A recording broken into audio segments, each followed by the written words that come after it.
Kufunga kwangu inini nhau yecorona iri kuita senge iri kungouraya vanhu vakafuma chete. Asi aiwo zviri kungoitika ndechekuti social media kana kuti manewspaper ari kunyanyopublisha kufa kwevafumi, otherwise vatema vanga vachingofa vasingataurwa. Ndokufunga kwangu inini, but handisi kuZimbabwe. Vari kuZimbabwe tichada kunzwa kuti chii chiri kunyatsoitika. Kuna mukoma vari nepoint yavo yavari kutaura, vari kuti ivo vanhu vatema vanhu vari poor, they don't care about corona. No. Ina handifungi kuti they don't care about corona. I think they care about corona asi kuti havana choice. Vakagara mumba vanofa, vakaenda kubhodha vanongofa, vakarega kuenda kubasa vanongofa. Saka I think havana choice. Timbokunzwa imi muri kuZimbabwe kuti muri kutodii nhau zviri kuitika ikokoko. Toteeresesa. The poor people are not concerned about corona. We are not concerned about it at all. Because there's nothing new here. Panyaya corona. Hapana chinomboshamisa. That's why you see we are willing kuenda kuborder, kunotsikirirana kuborder ikoko, kana kuenda kumusika kunotengesa, kana kuenda mukiu yebenki makatsikirirana mukiu yebenki, kana kuenda kukiu yemukuru, kwa mukuru makatsikirirana ikoko. We are not scared about corona. Of course, we know tinouraya and the chances are there, but we are not as scared as the rich people are. Besides, in any case, the poor people have always been dying. You know, in the hospitals. Daily vanhu varombo vanga vachifa pasina ari kuzviona. Poor people have been complaining and crying over the years. Vakomana kuchipatara hakuna chakati, vakomana kuchipatara hakuna chakati. Ropa riri kutengesewa kuchipatara. Ropa rinowanikwa nekupa vana vechikoro mabhiskits. Rosvika rotengeswa nemazimari. Murombo osvika pakufa asina kana kumbowana ropa iroro. Handiti? Saka unoenda kuchipatara unosvika wonyorerwa prescription, woenda kufamasi unonzi iri kuda $US anoshamisa kusvikira wafa ichaya munhu anokupa medication. So the poor people, you've got to understand them. You've got to understand them. It's not amazing. Hazvichishamisi izvi zvokuti kwanzi kwazoita corona kana kuti chii. Chinhu chatangogara tichiziva ndo upenyu hwatagara tichirarama. It's the rich people who are struggling to accept this.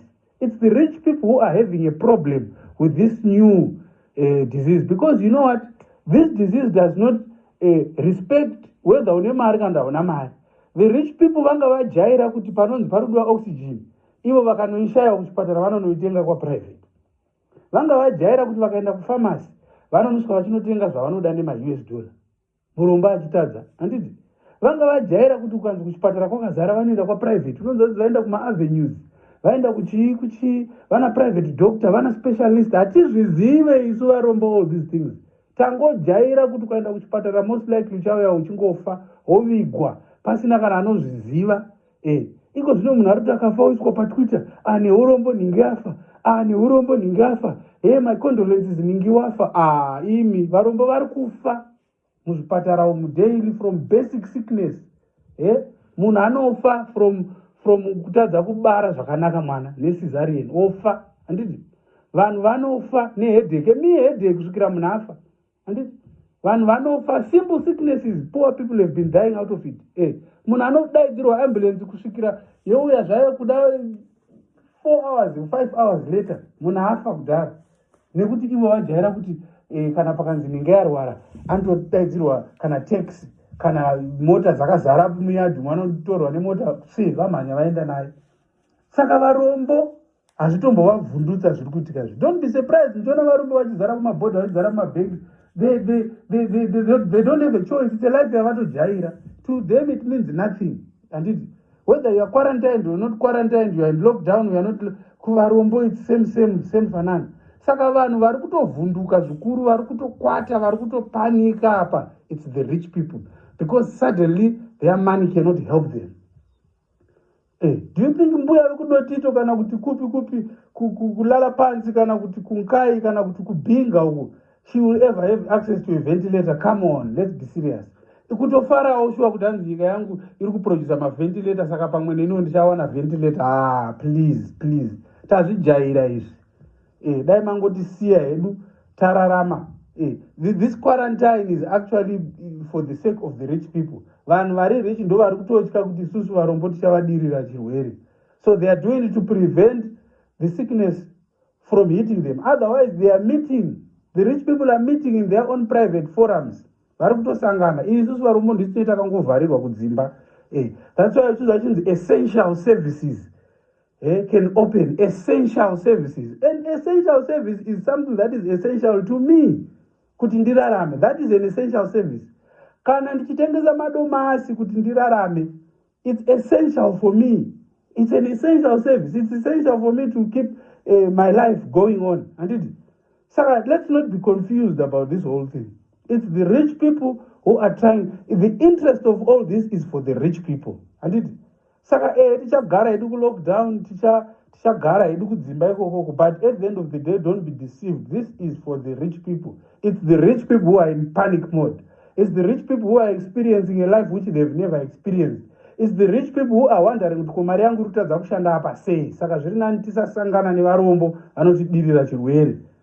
You understand? Isu tagara tichingofa kudhara.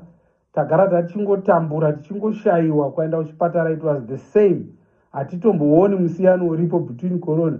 Cholera chaiyo yanga ichirova vanhu, but cholera yanga isingatori vane mari because vanodya chikafu chakanaka, vanomwa mvura dzakanaka. But cholera yanga ichingouraya vanhu daily. Typhoid yanga ichingouraya vanhu varombo. Diarrhea yanga ichingouraya vanhu. Malaria yanga ichingouraya vanhu. But vane manetsi nezvese zvavanazvo. Suddenly, they are in panic. Because why? Their money cannot help them. Mafungiro vamwewo vangachitaura ivava. Handisi kuti munoti kudii. Moisawo macomments pasasatonzwa kuti muri kuti kudii nezvataura mukoma ava. Whether it's an eye opener kana kuti inongoriwo kutaura kwemunhu ari biased. Thank you so much.